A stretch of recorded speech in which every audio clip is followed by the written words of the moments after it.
What is going on, guys? We got the iPhone 13 Pro here in the gold, and we're gonna get into this unboxing video fairly quickly.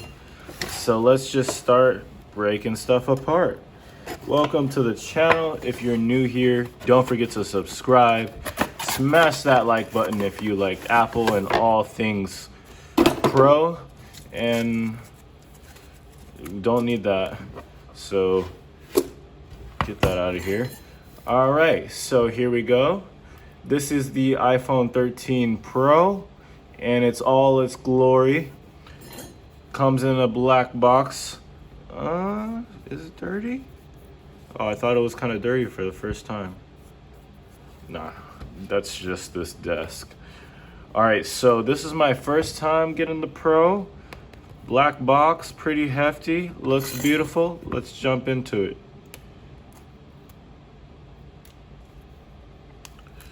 There we go. So those of you that don't know or curious, wow, that looks beautiful.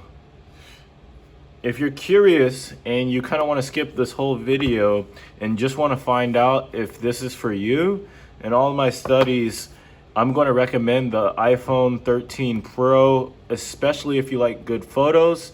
If you have a iPhone 11 or older, or even the 11 Pro. So I would definitely think it seems like every 2 years you should definitely upgrade.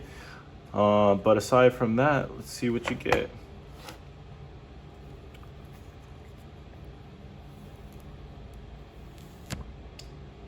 Okay, you barely hear that. So you're not gonna get any plastic this time or any charging block.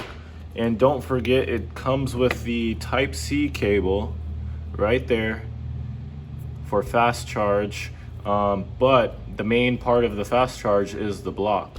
So if you have a laptop or a MacBook or any Apple laptop that's new, you should have that block, and it should be a Type-C, especially if it's the iPad or iPad Pro, as long as it's the new one.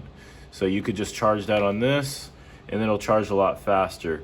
Now, having it in the hands, the cameras are noticeably bigger. The modules are thicker, and they're noticeably bigger. Just to let you know, feels good. It actually feels lighter than I expected it.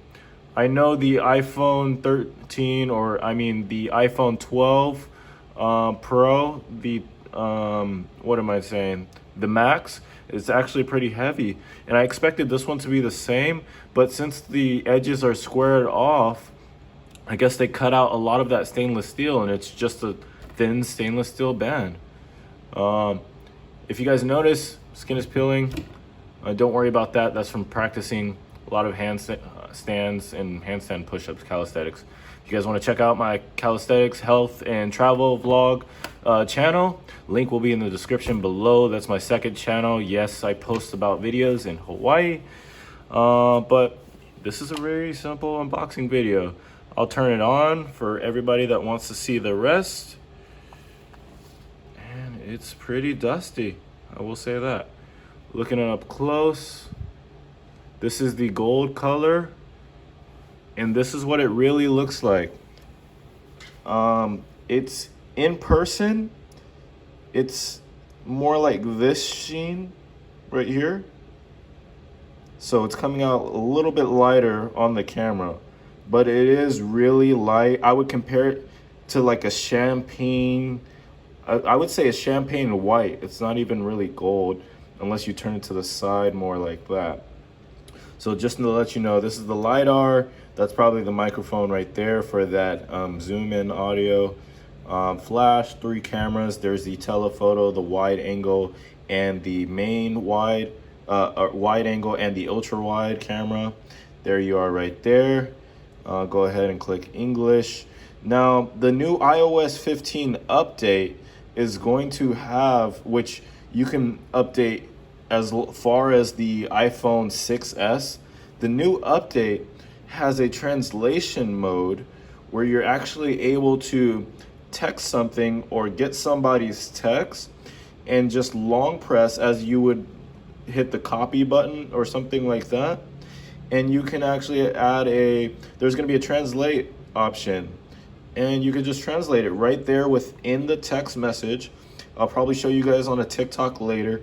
So if you're not following the TikTok, it'll be below, Montavio in Paradise. Make sure you're following all the socials as well. Linktree will be at the bottom, Instagram, and so forth. But here is the quick start menu. And let's go into the languages. You got to connect to Wi-Fi. This is going to take a minute, but once we get in there, it's going to be typically the same. So if you guys are all about the latest tech, the iOS 15 is available now. So make sure you guys download that in your settings. If you don't know how to do that, you just literally just go to settings, click general, and then at the top it'll be software update, and then at the bottom it'll say iOS 15. So make sure you do that if you want to stay on the cutting edge. New mode is called focus mode, and it lets you kind of dial down your settings so that you're not getting all these notifications from all these apps that are going to distract you. And while I'm doing this, as you can see, it's a big fingerprint magnet along the side, but that's okay because you don't really see it. You're not really looking at it as much from the side. It's more so like front, back, and the notch is a tiny bit smaller. It's not really noticeable, to be honest. I didn't even notice it was that small. It's not really smaller height-wise. It's more smaller length-wise. So, which honestly, it looks fine, but it's not really a big thing. SIM card tray, you got the power button. Now, I would say that the power button, it's actually kind of low for my hands at least. So if you have a shorter hand, it's probably going to be perfect for you. It's a little too easy on the side. Like, I feel like if it was a little bit higher, it'd be perfect for me personally. But I'd rather have it like within reach than out of reach, like on the iPhone 13 Pro Max. So this has a matte finish on the back with a glossy camera. And we got the charge point, lightning, not even type C, so that's unfortunate. And then you have a selfie camera, face ID, all the stuff in there, and pretty much, yeah. Now, what I'm excited for on this new iPhone is the cinematic mode. So as you can see in this video, it's got a little blur in the background, but it's going to be able to actively switch from one object to another in the background automatically. So that's going to be pretty cool. Can't wait to check it out. And I believe you can actually adjust the amount of this blur, and it might be you can do that after the fact. Now the Samsung Galaxy has always had this after the fact, so it's nothing new, but it's cool to see. And this might very well be the replacement to your $1,000 camera. So it's increasingly getting better and better at photography and videography. So I would say it definitely far surpasses the $500 cameras. Yeah, so if you're planning to buy a camera for $500, just don't even waste your time. Just get this. It's a 2-in-1 solution. Get yourself a tripod that doubles into a selfie stick. That's pretty similar. That's pretty thin, lightweight. You could take it with you, throw it in a backpack. Maybe I'll leave some links below, maybe not. As well as all the other $1,000 cameras, maybe even the Sony, the little pocket cameras, the point and shoot. This should be able to replace those. Now, if you're looking at getting the R5 or the R6 Canon or the Sony a7S III, yeah, those cameras are going to be way better than this. The only thing is, this stabilization is going to be way better than those cameras. So you take your pick. If you want to go out and buy a gimbal for smooth footage on the camera, pay $3,500 for that dope footage, then if that's your budget, go for it.